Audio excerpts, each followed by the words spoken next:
وصلاة ربي وسلامه ورحمته وبركاته على ذاك النبي الكريم نبينا محمد وعلى آله وصحبه أجمعين. We continue kitaab-attawheed on this date of 7/27. The time right now is 7/27, Sunday, September the 30th, 2018 of the Gregorian calendar, which coincides with now it's the 20th of Muharram, the 20th night of Muharram.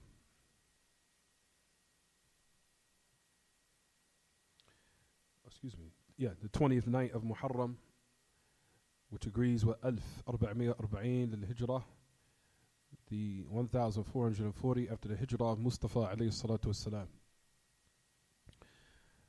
And we continue as we wind down the last chapter, as we complete another chapter, kitaab-attawheed, walillahi alhamd. And I think that we're moving at a steady pace, inshallah, maybe not too slow, but not too fast. If not, I'll probably maybe try to speed it up a little bit. But the reason why we're taking our time, because the beginning part of the book, you'll notice that it's repetition in a lot of principles and a lot of things that I say.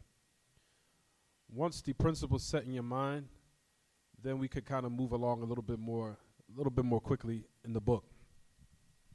But if you notice that I keep speaking about, for example, kitaab-attawheed al-rububiyyah is always mentioned throughout the Quran. You know that I'm repetitious in that in every chapter. In order to establish that Allah Ta'ala deserves to be worshipped, there's a lot of different things that you'll find that are repetitive or that I constantly repeat. And it's in order for it to settle in one's head due to the great importance of what we're learning. Because like we said, everything else of the religion all is built upon what we're learning here. Like if this is not well grounded within an individual or in a person's heart, then the rest of everything will be messed up. All the other affairs that are subsidiary or the branches will fall apart. Meaning, usually people who don't well ground themselves or deep root in themselves these principles, you'll find that in their religion they're always either shaky or they'll return back to a state that is evil. They'll either become weak or they'll start to fall off. If you're not what they say, their religious aspect of them will become weak. Or you'll find them, because now you don't have any basis of how to deal with certain things when they happen in your life. Like for example, this chapter about the qadr that was also is going to come, or the chapter about the smell sifat, that's in the end of kitaab-attawheed. All these affairs that we're learning in this book is the tafsir, of course, or the explanation of the meaning of la ilaha illallah, no doubt. But also they are made to allow the human being to deal with certain things as he's in this life that happens to him. Adi, where you going? Adi? Oh. That it teaches one foundations. So when certain things that are very, if you want to say for lack of better words, they are very things that weigh heavy down upon us in our lives. They have adversity in it, or they're very difficult circumstances that might happen in your life. That this book is to teach you how to deal with it in the proper manner, as far as individually to what will be pleasing to Allah. For example, about the qadr of teaching about the divine decree and destiny of Allah.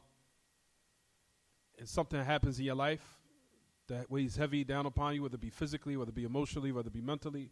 You lost a loved one, you lost some wealth, you lost some dunya. You won't turn back on your heels because you know you have the foundation now that this was preordained by Allah. It happened. Khalas. I don't have to now do with certain things or certain people. What they do is they'll now, for example, give up Islam. I don't want to be Muslim no more, which is a trick from shaitan. Or they start making statements of kufr, which shows their discontentment and their displeasure for what Allah has decreed. Why Allah, why God have to happen to me? Why has this always got to happen to me?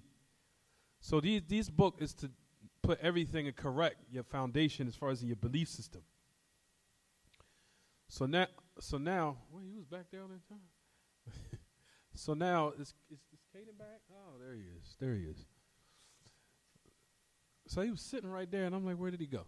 But no, I was saying was, this book is to now allow one, as he traverses of this journey in this world that we live in, because all this, what we live, or this realm, or this world, this existence that we're in is all just a test, from beginning to end, from the beginning of our life to when we were infants, all the way up to when if Allah allows us to reach the stage where we're elderly. All of it was a test, from beginning to end. Allah tests us with good times to see if we're going to be thankful, and He tests us with bad times or hardships to see if we're going to be patient. So everything is what? Is all a test, from beginning to end. So for that reason, we said this book of kitaab-attawheed allows us to deal and tackle and tolerate the daily things that happens in our lives, to know how to deal with them properly, and also certain things to avoid that will tarnish or nullify one's fundamentals of what is his vital element or key element, or if you want to say, the quintessence of what makes you a Muslim. So when you meet Allah Ta'ala, Allah Ta'ala will have that mercy because you were from the people of Tawheed. You were the people of monotheism. So that's the reason why we learn these books. Like we said, everything else builds upon this, because this is your barrier that you, in your foundation, which everything else is built on from top of that. Because like we said, if this is not down packed, this is not deep rooted within yourselves, then everything else will be shaky. The rest of your actions will be what? Will not be straight, and more than likely you might even regress. You might return back to a state like the different states that I mentioned yesterday when I was at the masjid. You might subject yourself or expose yourself to three things. Number one, you might even, and I've seen this happen to a lot of Muslims, that they apostated. Some of them apostated. And you'll find that the majority of people that apostate is due to the fact that they never was taught these principles properly. Properly. Not just teaching this book, but properly teaching it. Where you teach the book and then you bring the modern day examples of how this happens to people on a daily basis. So it's not the fact that you just teach kitaab-attawheed, but teaching it properly so it can have an impact and effect on people's daily lives, of how it's connected. Because certain people do teach kitaab-attawheed, especially from those from the deviant sects. There are some people that are that sneaky and that conniving, and they are that deceptive. But however, not teaching it in a manner that will bring that distinguishment or that furqan or that type of criteria where one can distinguish between truth and falsehood. Teaching them the proper details so they can now connect the dots of how this happens to them on a daily basis in their lives. That's the reason why we're teaching this book, because it's to now protect you from and shield you from all the different types of kufr, of everything that will tarnish your belief system in preparation for you meeting Allah. That's the reason why we're teaching this book. Like we said, because anything of fiqh and wudu and umrah and fasting and hajj and umrah and all those matters, all of them will be irrelevant if you went back to kufr and you apostated. Or we find for our people that happens from some of the Muslims is they become very weak in their istiqamah or in their tadayyun.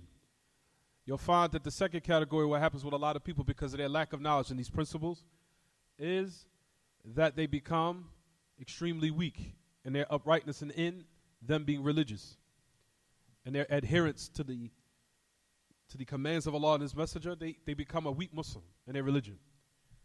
You'll find that also because of their lack of knowledge in these principles that we learn. Or the third thing is that they become from the deviant sects. That also happens to a lot of Muslims these days. So they become from one of the three. Either they apostate or they become extremely weak in their uprightness and their adherence to upholding the duties and the commands that Allah Ta'ala has commanded us and obliged upon us to carry out. And you'll be a Muslim on the street. Yeah, I'm Muslim, but I'm just trying to, I'm trying to get through just like you are. One day I get myself together. You'll be like one of those Muslims, and we see that they're plentiful out here. And that's also a trick of shaitan where any of us can be at any time. I've seen it happen to a lot of people. People that's upon uprightness one day, and then I see them in the street, and I haven't seen them in years. I used to see him at the masjid all the time. Happened in the 90s in Germantown. Brother that used to be outside, I used to constantly see him. He's constantly reading books. Then when I looked up, disappeared. Then all of a sudden, maybe probably just last year, I seen him. We just happened to pass by. And I'm looking like, whoa, what happened? So he's still Muslim, but that desire to learn and that will to come to learn and that desire to be Muslim and that zeal that he had, it's like it's gone. You understand, everyone? His zeal is gone. And then the third thing is, either he will be from the deviant sects. And that has happened within these past, especially these past 3 years. I've seen a lot of Muslims who ascribe to Salafiyah are now that wave of fitna has hit with a lot of people, and they went back over to certain things that I didn't expect that certain people would go that far, but they went that way anyway. They went to the deviant sects. And Allah allowed certain things to happen to expose certain things within people. So the new fitna in Philadelphia now is certain people who ascribe to Salafiyah, come under its cloak, dress like us, look like us, have beards like us, quote ahadith and ayats. Very deceptive. The only way you can peep through it, unless you learn usul Salafiyah, you can see through it. But due to the common folk, as we know, a lot of them just use their emotions. I feel this way, or I feel that way, or I feel so-and-so did this, so I don't believe him. I don't trust that da'i. At the end of the day, whether you trust me or not, or whether you trust Abul Hassan Malik or not, or whether you don't trust House Somali or not, at the end of the day, it's about haqq and batil. Whether you like me personally or not, what these people are doing, if you learn usul al-Salafiyya, what they're doing, is it correct or not? Leave us out the picture, whether or not you have something in your chest against us, or you heard something about us, or you heard a rumor about us, or that we committed this sin and all this other stuff that they probably put on the street about us, to the end of it. Leave that to the side for a minute. Or does that now justify what they're doing correct or not? I'm asking. One doesn't have to do with another. If a person's still doing something wrong, they're doing something wrong. Regardless of whether or not the other side, what you perceive, has done things, or what you say and you claim that they have done certain things. Does that now remove them from being correct, or incorrect, excuse me? It doesn't. One doesn't have to do with another. So that's what we're saying. These people now, have you seen on the same panel, Abu Usama? That's a clear indication of there is a discrepancy in these people's belief system. And like I said in the class yesterday, people that were there during the fitna of Abu Uwais, when they were there, when they lived during that time, where a lot of us lived during that time, the earlier times. Like I said, I took Shahada back in 1995. So I witnessed a lot of these different stages of fitna. I was there, the time of Abul Hassan Maghribi fitna, the time of Falih Nafi' fitna, Al-Harbi fitna. We lived through the fitna of a lot of fitna that has passed by us, that we have experienced. So now, when that fitna of Abu Usama hit, Abu Muslim hit, a lot of us lived through those different trials. That fitna hit here in America. Abu Usama now, you seen what happened with Abu Uwais and the different things and the accusations they used to say about him. Oh, he needs to take his medicine. He's not in his right state of mind. To the end of it. You seen what they used to say about him. You seen the tricks. How is it now anything has changed? You seen the fitna of Abu Usama from up the East Coast, from Florida up to New Jersey, up to Philadelphia, in the UK. Everywhere this man passes by, he leaves his fitna. Everywhere. It's been an agreement to every community he's been to. He's caused confusion. He's caused breakups of communities. He's destroyed relationships. And he's done some very extremely weird things to this day that people have still tell me, that man is weird. He's a strange individual. We have seen and witnessed and heard things that would make you be like, is he in his right state of mind? You might be better than him, Ali. But at any rate, but what we say in this regard, that now, after all these years that you've seen what happened with Abu Uwais, and all that fitna that went through, now has anything changed? So now, because certain students that graduate and have certain credentials that they acquired, that now changes the status of what happened years ago. It makes him good now. He's vindicated now. He's cleared up. He's good now. So I guess Abu Uwais was just, he didn't know what he was talking about. You know, Abu Usama, you know, Sheikh Labir said something, some of the ulama, yeah, you know, Abu Uwais said something about him, yeah. So all that we just throw in the garbage. It was meaningless, it was fruitless. All you have to do is go on YouTube, look on the panel, who was sitting with that man. It's clear to you who was upon, and what was upon what. It's clear. So that's what I'm saying. We was in a time where we did not have knowledge of these matters. Allah blessed us to learn. The type of wave now is taking us back in that time where we used to avoid going to the Sufi masajid. We used to avoid going to the masajid of deviants. Those people now are trying to take us back in that time. You go to those masajid. Alhamdulillah, by the fadl of Allah, I can honestly say from all the different masajid, I've never ever had to be subjected to the Sufiya since the 90s, after we learned clarity. So now why would I want to go back and be around certain people that I know is going to disgust me? Coming in masajid, you see certain things, them performing certain acts, and you be like, and it's just repulsive. Like, man, we did this back in the 90s. Why are we going back now? I didn't come to Islam to regress. I came to progress. You guys are taking the people back in time when we didn't have that knowledge. And not only is it the most evil state, you're doing it after knowledge. So it's not like back then we could say we was ignorant, we didn't know. But now when we learn and certain du'at have came with clarity and have read certain books to us, we have no excuse now. So now when you regress and go back to that state, you have no type of excuse with Allah subhanahu wa ta'ala now. Is it clear what I'm saying, everyone? Yeah. Once that knowledge has came, you have no argument. And that's the type of thing that we're scared of. And that's what we fear for the people. That type of state of regression happens, like we said, due to the lack of these principles of what we're teaching the people right now. Either they either return or they apostate, number one.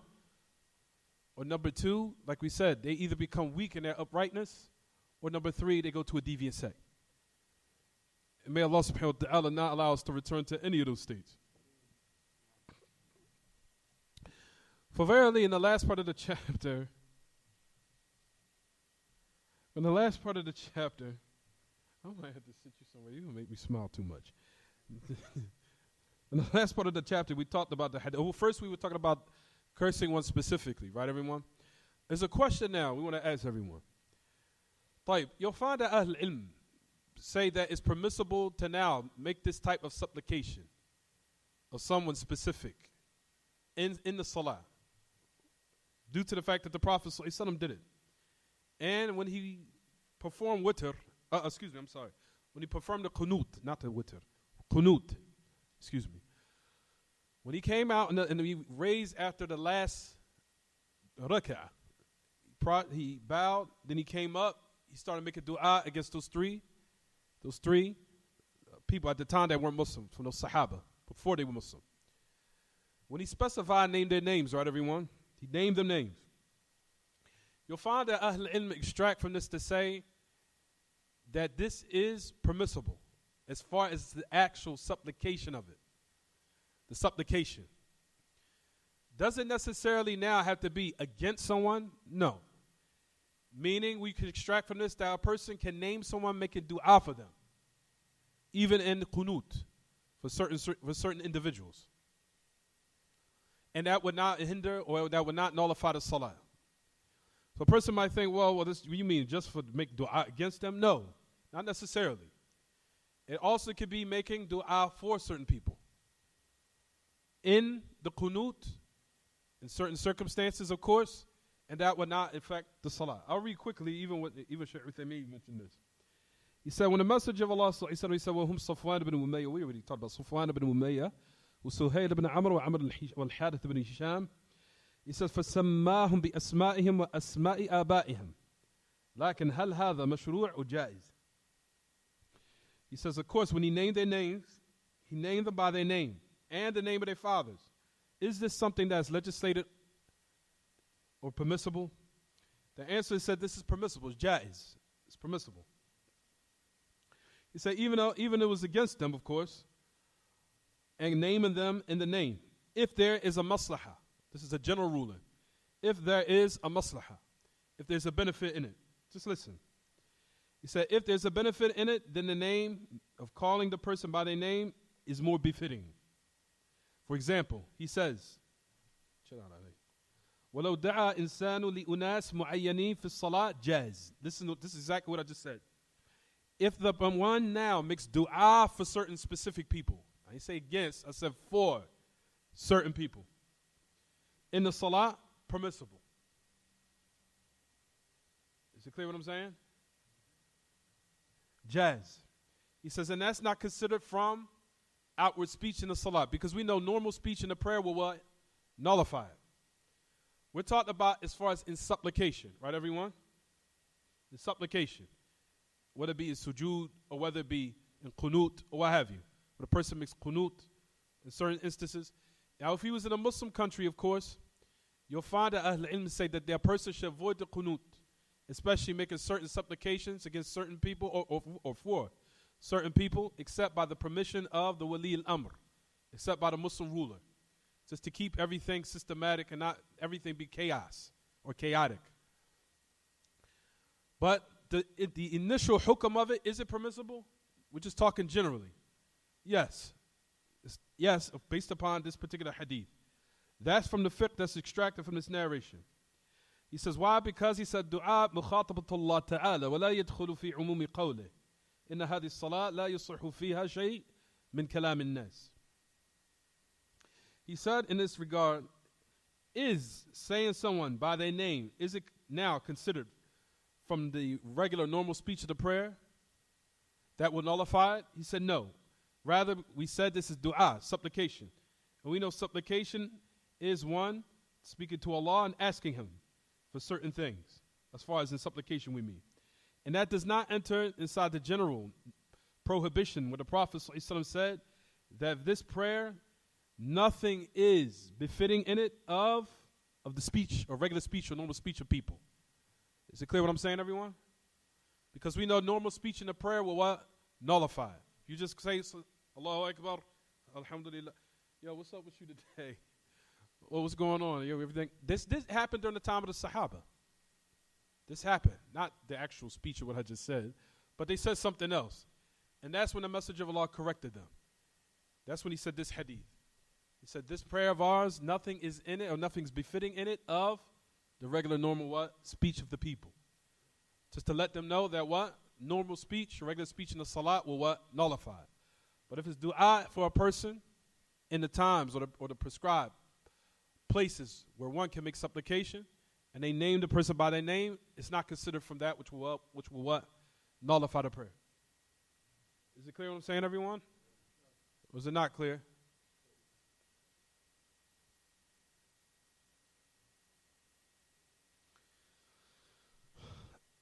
Even just to put a little bit more emphasis on what we just said from the other class the other day, it's a mas'ala الجواب هل الذي نهي عفوا هل الذي نهى عنه الرسول الدعاء أو لعن المعينين.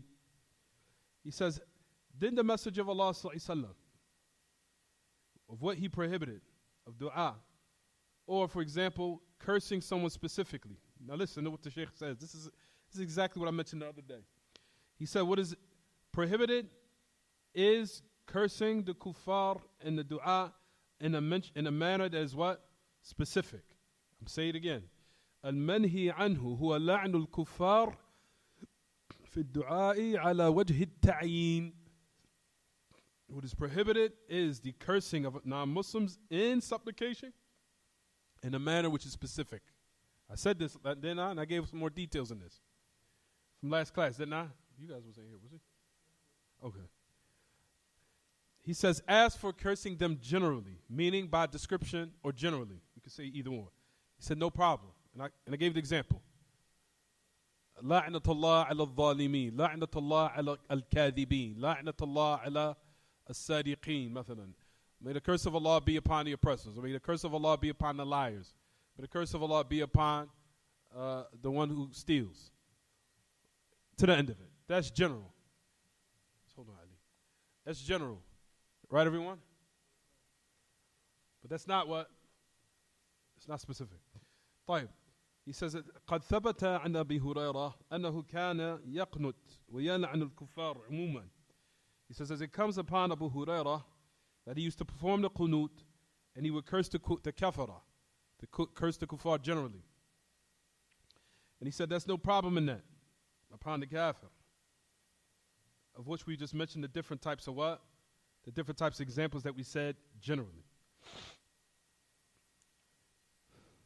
Now, as far as لعن المعين في القنوت هذا غريب فإذا أراد المؤلف رحمه الله أن هذا أمر وقع ثم نهي عن فلا إشكال. And we already just talked about, like we said, it's not befitting in the dua specifying specific names. But however, from what the hukum or the ruling that's extracted for this narration in your books is that if you wanted to make dua for a certain person, and if it's due to a benefit, then it's permissible to do that. So it's kind of extracted from it the opposite of what you will understand. Is it clear? Is it clear what I'm saying, everyone? If you look in your books, you may dua against them, but you'll find that Ahl Ilm extracted the opposite hukum from it. Whether you can make supplication for specific people and specify their names in the salah based upon that narration. It doesn't nullify it. Is it clear what I'm saying, everyone? Jayyid.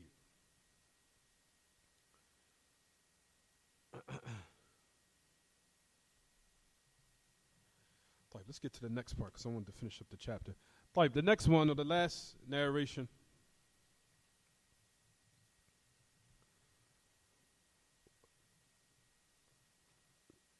when the Prophet ﷺ stood, when he was revealed to a certain ayah, the ayah was وَأَنذِرْ عَشِيرَتَكَ الْأَقْرَبِينَ. When the verse was revealed, warn those who are the closest of your family or closest of kin. I think they translated it. It says وَأَنذِرْ عَشِيرَتَكَ الْأَقْرَبِينَ, the closest. Notice it says in the Arabic, al-aqrabin, those who are closest to you in your family. When this ayat was revealed, the Prophet ﷺ had stood. It said, O ma'ashara Quraysh, or a word similar to it. He says, purchase or ransom yourselves, for verily I cannot benefit you with Allah Ta'ala anything in the least. Then the Messenger of Allah said it to his uncle, Ya Abbas Abdul Muttalib, cannot benefit you with Allah subhanahu wa ta'ala anything. O Sophia, that's the paternal aunt of the Messenger of Allah sallallahu alayhi wasallam. He says, I cannot benefit you with Allah subhanahu wa ta'ala anything in the least. Or Fatima bint Muhammad, ask me of my wealth of what you want. Verily, I am not able to benefit you with Allah anything in the least. Why did the great Imam Sheikh Muhammad Abdul Wahhab put this in the chapter? He put this in the chapter for numerous affairs, for numerous benefits of which we'll talk about inshallah. For number one is, starting by saying, the Messenger of Allah said to his family, well, first, let me go back a little bit. When the Messenger of Allah said, أَنذِرْ عَشِيرَتَكَ الْأَقْرَبِينَ, the ashira, from the meanings of the word ashira, is the children of one's father. The children of one's father who are the closest. Or his tribe. The children of his what? Banu Abi. And the children of his father. Of those who are the closest. And his tribe. Of course, no doubt about his mother and father, sisters. Of course, that's clear. He said, because we know they are the most deserving of one's what? Their bar of their righteousness, or them being treated with respect and having ihsan, and having that excellence and that great treatment for them, whether it be in the religion and as far as it being worldly. For that which in the Messenger of Allah said of those who are close, no doubt, your children, your brothers, all that enter into that, no doubt. So when the Messenger of Allah said, he stood up, who are from the group of the Quraysh, because we know the Quraysh was also from his family, they were the Jama'ah, the actual congregation. He said, purchase yourselves or ransom yourselves. Meaning, Ransom yourselves by firstly accepting the monotheism of Allah. That's the meaning of it. Ransom yourselves or purchase yourselves. What you mean? Purchase yourselves or ransom yourselves by iman and belief in the monotheism and monotheism of Allah.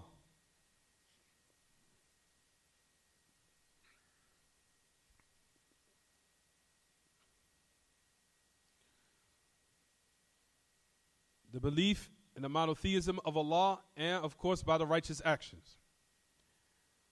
By that in which you'll save yourself from the punishment of Allah. You'll save yourself from the punishment of Allah. Not relying on your lineage and your family.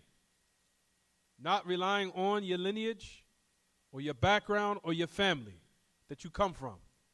Because we know that the Messenger of Allah's family was the greatest of lineages. They were the greatest of lineages, if not the greatest. The Messenger of Allah, ﷺ, his lineage and his chain, if you go back, it goes back to the prophets and the messengers, which is the best of lineages. Khalas, it's done. His lineage goes back to the other prophets, back to Abraham, back to Ibrahim, and all the other prophets, which is the greatest of lineages. And also, likewise, you looked at the lineage of the Messenger of Allah, it came from very highly intelligent men. And it was a lineage of honor. And it was a lineage of what? And it was a lineage in which Allah made crystal clear that when he was sent, everyone knew that he was a prophet. That was one of the arguments, or that was one of the clear affairs in which Allah sent the Messenger of Allah in order to what? To put surety in the people that he truly was a messenger that was sent to humanity. He came from the best of lineages. Alayhi salatu wasalam, the most honorable and the most noble, a courageous, intelligent people, inwardly and outwardly. Now, as far as Iman, that was something different. But as far as in regards to them being an honorable, noble family, that was the greatest of lineages, because that was one of the proofs that Allah used against the people who tried to what? Deny the message. They tried to look for everything they could. They couldn't find anything. And we know that during the time of the Arab of Quraysh, that they investigated, they wanted to look to what type of family background he came from. What was his lineage? They couldn't find anything on that. Rather, he came from the best of lineages, if not the best. So they couldn't say anything then. Back in his part, was he known to be a fitna maker or a liar? Rather, Allah made him to be the most truthful of his people. Until that was his reputation amongst the whole of what he was sent amongst the people. They used to always go back to him, go back to the truthful one, Muhammad. So all those signs, Allah made it clear. So when he was sent, no one could deny it. You understand, everyone? When he was sent, no one could deny it. So the Messenger of Allah, when he was sent, so when he was sent, alayhi salatu wasalam, focus, when he was sent from the people who he had warned in regards to who he said, even though he was from the best of lineages, and they were from the best of lineages of those who were around him, Allah, the Prophet ﷺ said, even though you are from my family, and you have this status, even with the people of being the best of families, the best of lineages, still in the hereafter, none of that, all of that is what? Meaningless. None of that will save you from hell. Not only that, the great Imam, Shaykh Muhammad Abdul-Wahhab, rahimahullah, used this hadith for that benefit. He's saying here, if this is the messenger of Allah, of him having this high status, of him being a prophet and messenger, and those around him who are closest to him, he cannot benefit them of saving them from hell or putting them in paradise. And this is the case of people who's the most closest to him. How is it that those who invoke him, alayhi salatu wasalam, afterwards, from the Sufiya and the deviant sects, how can you now ask the Messenger of Allah for affairs that's only from the characteristics of Allah himself? When even he cannot save those who are the closest in his family and his close loved ones. Is it clear what I'm saying, everyone? The Messenger of Allah made it clear to those around who was the closest to him. I can't save you. Save yourself. But what's the time? Is the event, did it go off in the off EBC? Did it go off with the mirrors on the computer? Yeah.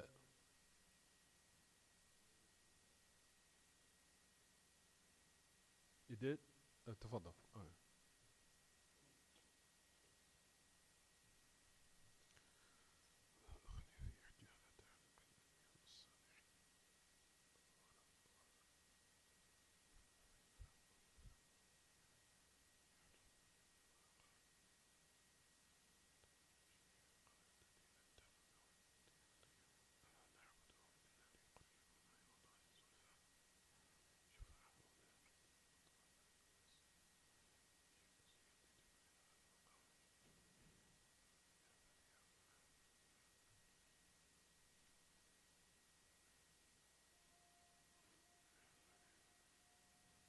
Allahu Akbar, Allahu Akbar.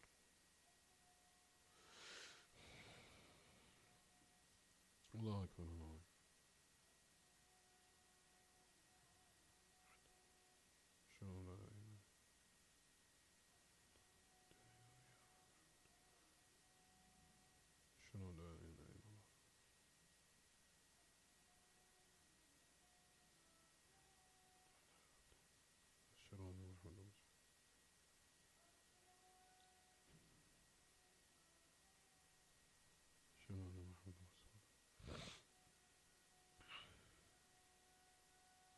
لا حول ولا قوة إلا بالله.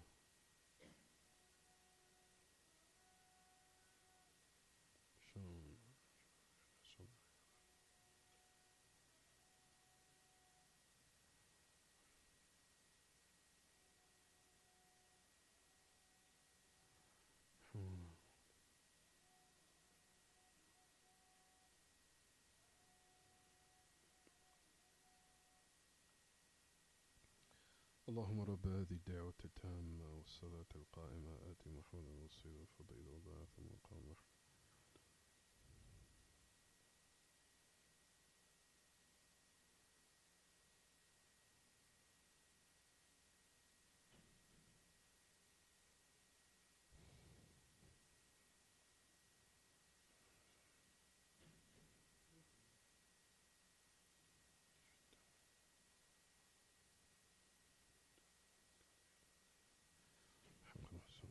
نعم جيد. طيب.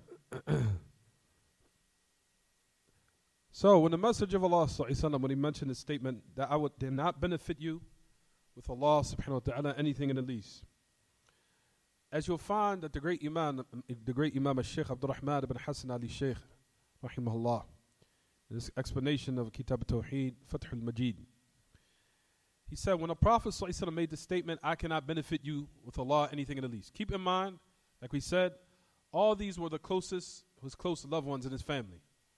And he's saying that I cannot benefit you with anything. Except the only thing that will benefit you, meaning you being in my family, you and being from my lineage, you being from a great family, a great tribe, a known tribe, one of the most honorable, noblest lineages probably in the dunya, in the world. Because they're a lineage of a prophet, prophets. Because like we said, the lineage of the Messenger of Allah goes back to the prophets. So the greatest of lineages. Alayhi salatu wassalam. And despite of that, the Messenger of Allah sallallahu mentioned and said, that will not benefit you. I cannot benefit you in Allah in the least, unless you what? Believe, and you also work what? Righteous actions. That's it. As we know, from the greatest of evidences and proofs from that, Ya Ma'ashal Ikhwa, is what? What happened to who? Abu Talib. Abu Talib. What happened to Abu Talib? Despite of him also being from the lineage and from the family of the Messenger of Allah sallallahu alaihi wasallam, where did he end up? Even though not only did he not only knew he was the Messenger of Allah, as he says in his poetry, as I'll say in a minute, but he also defended the Messenger of Allah sallallahu alaihi wasallam from the attacks of Quraysh against him. He defended him. And despite of that, he still ended up in the hellfire. Why? Because he never had believed, he never embraced Iman. Which as a result of it, like we said, Also, likewise, he landed in the hellfire, which the Messenger of Allah sallallahu alaihi wasallam has said, due to his shafa'ah, may Allah protect us from the hellfire. From his shafa'ah, that he was in what? He's in the lightest part of hell. The reason why, from which you will find, in which they say, which he reasons that he landed in hell, because he knew. He knew he was the Messenger of Allah. It says in the poetry, Abu Talib, he says, وَلَقَدْ عَلِمْتُ أن دين محمد من خير الأديان دينة من خير أديان البرية دينا ولولا الملامة أم خاف مسبة لوجدتني صرحا بذلك مبينا. EB, focus on me.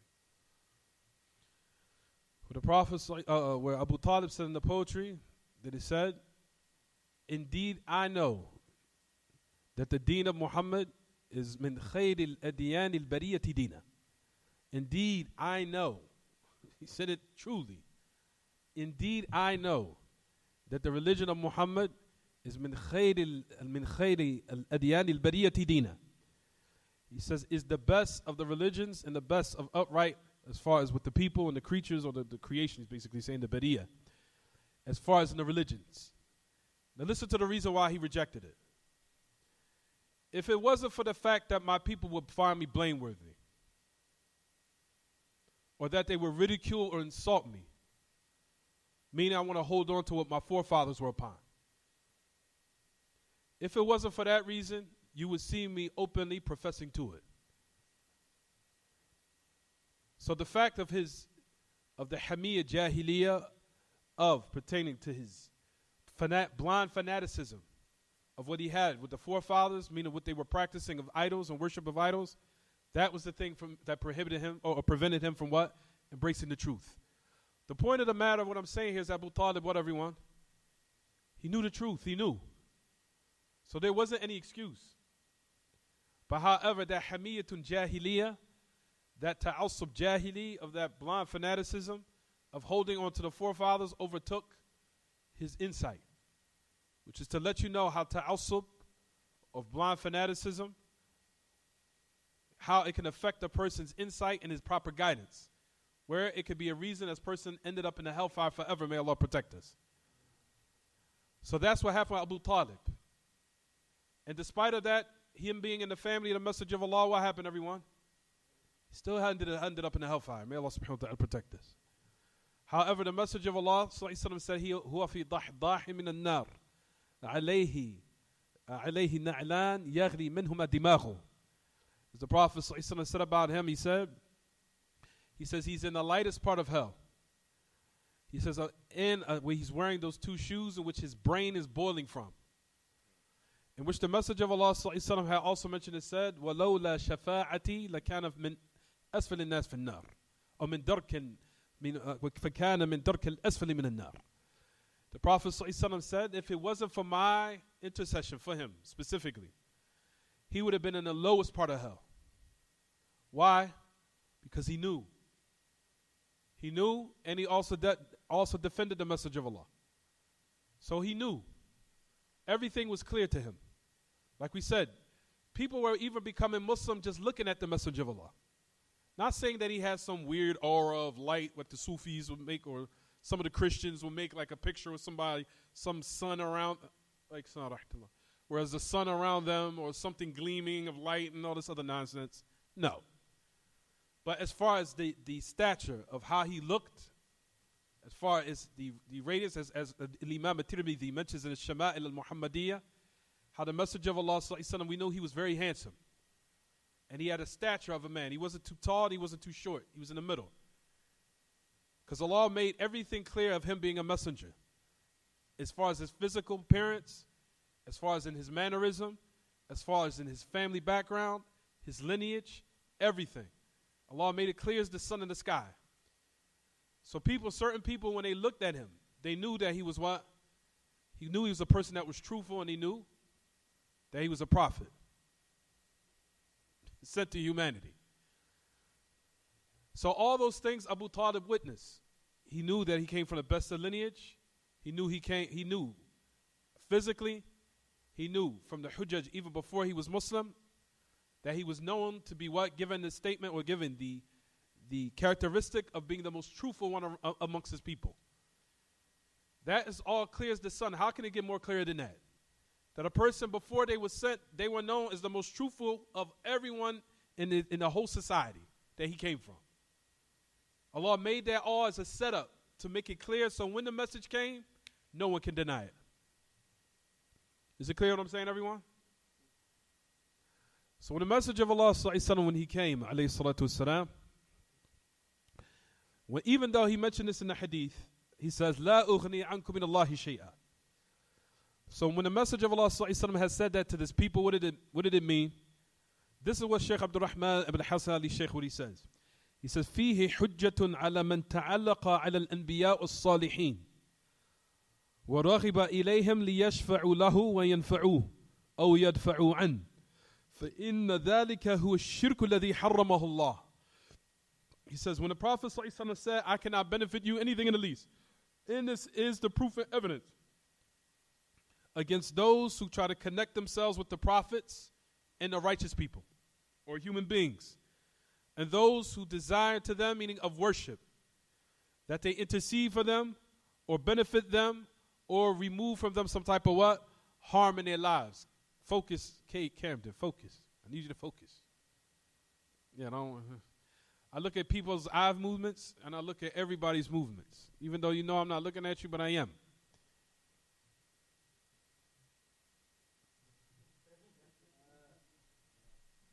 Is it clear what I'm saying, everyone? طيب. So, the Prophet ﷺ cut off all the doors of polytheism based upon this one statement of making dua to him or supplicating to him. The Messenger of Allah ﷺ clearly negated that in this hadith. He said, for verily, if one was to do that and ask the Messenger of Allah for maghfirah, or for mercy, or for rahmah, or to put me in paradise, or to take me out of the hellfire and forgive me my sins, that is the polytheism in which the Messenger of Allah ﷺ had warned highly against, severely. Well, Allah Ta'ala that He nullified this in all these different ayats of this type of polytheism. There's another narration where the Messenger of Allah ﷺ even mentioned and said, Ya Bani Abd Manaf, La ughni ankum min Allahi shay'a. Where he even said in another narration, he said, O tribe or tribe of Abd Manaf. One might ask a question. Is this permissible, for example, to call a person Abd Shams? Or, for example, if you notice in these narrations, when the Messenger of Allah, for example, he said Abbas ibn Abdul Muttalib. Because we know it's impermissible to say Abdul Muttalib, the son of Abdul Muttalib, or the slave of Abdul Muttalib. So we know that's polytheism in the name. Or, for example, Bani Abd Manaf, the servant of a Manaf, of a name of an idol, whatever. Why in these narrations is mentioned like this? You'll find that Ahl Ilm give an answer to this by saying what is intended by it is informing, not affirmation of what was the names of these people, of just merely informing about them. Not to say that is what is permissible. Is it clear what I'm saying, everyone? So what is intended by is what they call min bab al-khabar, or al-ikhbar. What is intended by is informing about them, not affirming and saying it's what? Permissible, which is not. Because that's a type of shirk. It's not, وَلَا يَجُوزُ أَن يُسَمِّيَ الشَّخْص نَفْسَهُ عَبْدَ مَنَاف or عَبْدَ الشَّمْس. You understand, everyone? For all those affairs are what? It's not permissible. But however, what's intended in these narrations is min bab al-ikhbar. From the aspect of informing about them, the Messenger of Allah will call them by these particular names that has in it shirk. Is it clear what I'm saying, everyone? He's just informed, not affirming or saying that it's permissible. So no one can be misled, or one would get the false impression that it's permissible to call someone, or it's permissible for one to call himself these names, or that it's permissible to call one by that name, even though that's something that's what? Incorrect. But however, the message of something that's incorrect in regards to these names. But the Messenger of Allah ﷺ was doing it in order to inform these people. When he said, Bani Abd Manaf, verily I cannot benefit you with anything with Allah subhanahu wa ta'ala, anything in the least. So, in regards to what we mentioned, is this happening now? Even though the Messenger of Allah ﷺ mentioned this, is this happening now? Where the Muslims are making dua to the Messenger of Allah, we say yes. There's Muslims that make dua to the Messenger of Allah, asking him for rahmah, asking him for forgiveness, asking him to save them from the hellfire, ascribing to him having knowledge of the unseen, from knowing certain things that are going on in individuals' lives, and ascribing to him of knowledge of what Allah knows.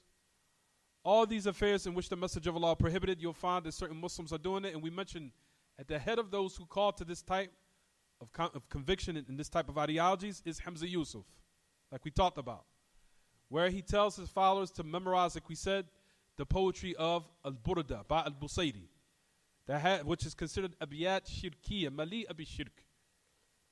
It's considered abiyat, a poetry that's filled with polytheism. And from them, like we talked about, he acts in the poetry where he says, and this is Muslims that do this, calling in the poetry, Ya akram al-khalqi ma li man aludhu bihi, siwaka inda al-huduth al-hadith al-amami, in lam ta'khudh fi ma'adi biyadi, wa illa faqul ya zallat al-qadami, فإن من جودك الدنيا وضرتها ومن علومك علم اللوح والقلم. هذا شرك بالله تبارك وتعالى. That's polytheism. And not only that, it's polytheism في شرك لم يسبق إليه. حتى هذا النوع من الشرك ما وقع فيه قريش. شرك في توحيد الربوبية أشد من الشرك الذي كان عليه كفار قريش. To say, when they say in their poetry, Burda al-Busayri, he says, oh, the most honorable of creation, who's the one that I can attain refuge from? We said refuge is what, everyone? It's worship. That I can attain some type of good. When the detrimental, disastrous affairs take place in my life, who's that only for, everyone? It's only for Allah. You raise your hand in the prayer and you ask for this type of what? This type of removal. That's only from the khasa'is al-ilahiyya. That's only from the rights of Allah ta'ala. Is it clear what I'm saying, everyone? He says, if you do not take me by my hand in the hereafter, in lam ta'khudh biyadi fi ma'adi biyadi, if you do not say, take me and save me by my hand in the hereafter, to say that I will be from those who will fall in the hellfire.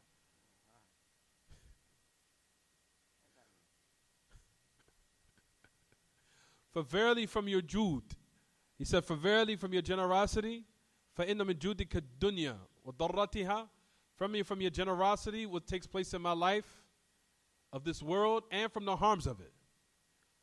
And from your knowledge is the knowledge of the preserved tablet. So when a person says this type of poetry, this poetry is what, everyone?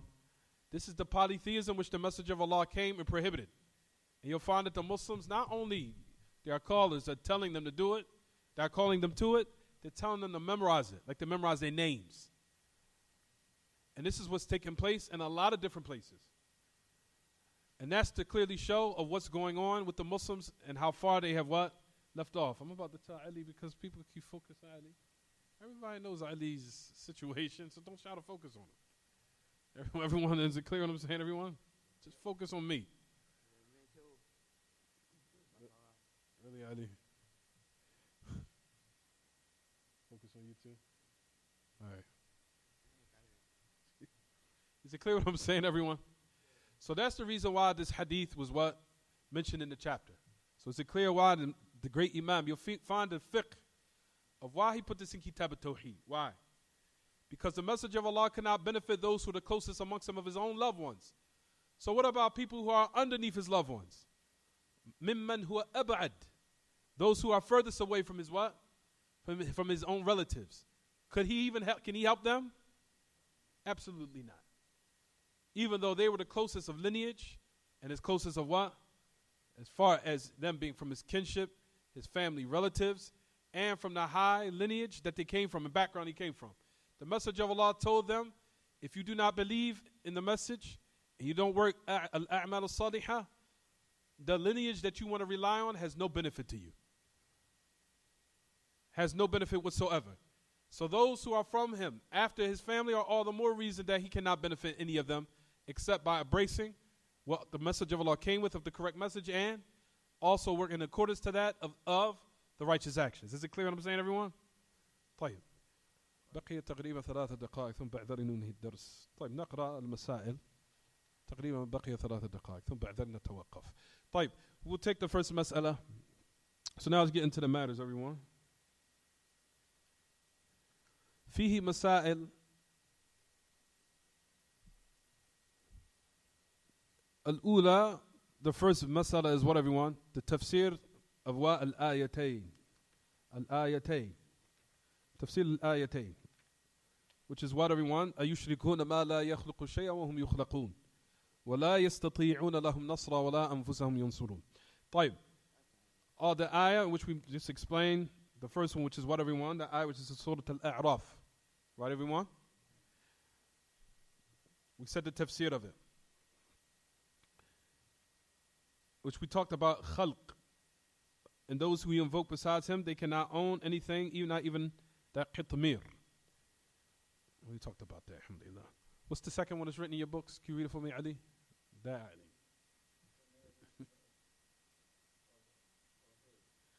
Qissatu Uhud. The story of Uhud. What happened during the story of Uhud? We talked about how the Messenger of Allah ﷺ was what? Wounded. How he became wounded. He received that harm till blood even started to what? Even blood started to emanate from him. Blood started to emanate from him, alayhi salatu wasalam. To let you know that he was just merely a human being. There is nothing special about him as far as you'll find how the Christians and those who make ghulu, or they go to the extremes, they try to paint pictures and statues with these little auras around them and all these other different things. They try to raise their level as if they're a devil of something mystical or giving them some type of characteristics of being deitized and all these other affairs, which are all what? Incorrect. The Messenger of Allah, even though he had this high status, and he is the messenger that is revered and respected and venerated, alayhi salatu wassalam, but he still is not raised to the level of a deity. Rather, he's still, what, everyone? A human being. Is it clear what I'm saying, everyone? طيب. What's the third?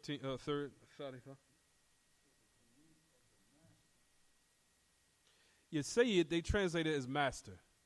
Sayyid also means someone prominent, but they do translate it as, it is in certain contexts, it can mean master. Certain contexts, it can also mean gentleman. In the Arabic language, Sayyid. Sayyid can also mean someone of prominence or someone of high status.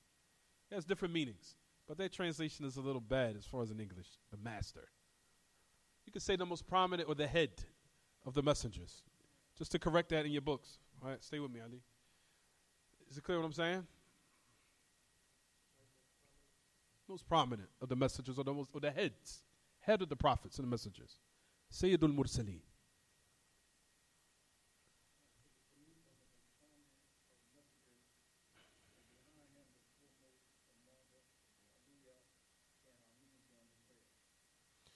The qunut of the قنوت سيد المرسلين وخلفه سادات الأولياء ويؤمنون في الصلاة, as we know.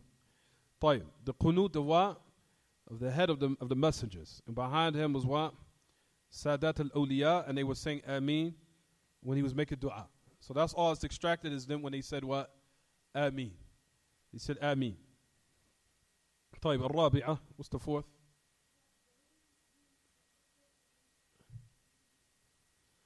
Those being supplicants, so those he supplicated against were kuffar. We said and gave the details of that, right, everyone? We talked about لعن المعين. هل هو جائز وليس بجائز أو هل فيه تفصيل وتقدم التفصيل على ذلك. We already mentioned that this is a permissible, is it not permissible, and that they have some details in it. We already mentioned it, right, everyone? We mentioned that. But we said generally it is permissible to what? Make dua against the kuffar generally. على سبيل العموم لا على سبيل التعيين. على سبيل العموم. In the general way. لعنة الله على الظالمين, لعنة الله على الكافرين, لعنة الله على الكاذبين, على سبيل العموم لا على سبيل التعيين. طيب, الخامسة, the fifth. No, don't worry about it. تفضل. This is the last one. We'll stop here. تفضل, I'm sorry.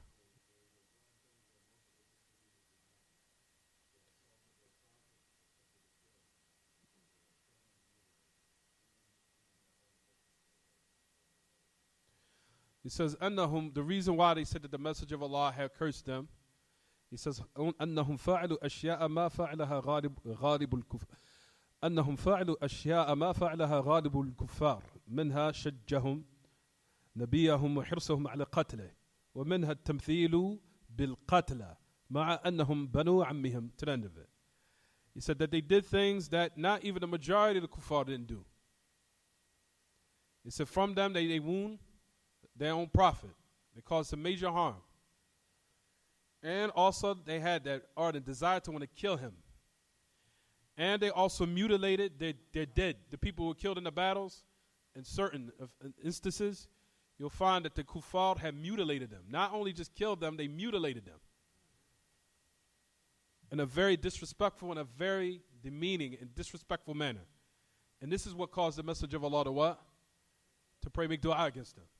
And we said that it was said that those who the Messenger of Allah made dua against, they were the ones who mutilated Hamzah, his uncle. That they mutilated Hamzah. And that's the reason why the Messenger of Allah made dua against them, but Allah sent down the ayat correcting it, saying that this affair is not to. لَيْسَ لَكَ مِنَ الْأَمْرِ شَيْءٍ أَن يَتُوبَ عَلَيْهِمْ أَوْ يُعَذِّبَهُمْ فَإِنَّهُمْ ظَالِمُونَ. Right? طيب. So we'll stop here, inshallah. We'll finish the rest of the Masail Wednesday. طيب. هذا وصلى الله وسلم وبارك على نبينا محمد وعلى آله وصحبه. سبحانك اللهم وبحمدك أشهد أن لا إله إلا أنت أستغفرك وأتوب إليك. Any questions about? Oh, I forgot the thing. 10 things the sisters asked me. I totally forgot. Any questions about the lesson, anyone?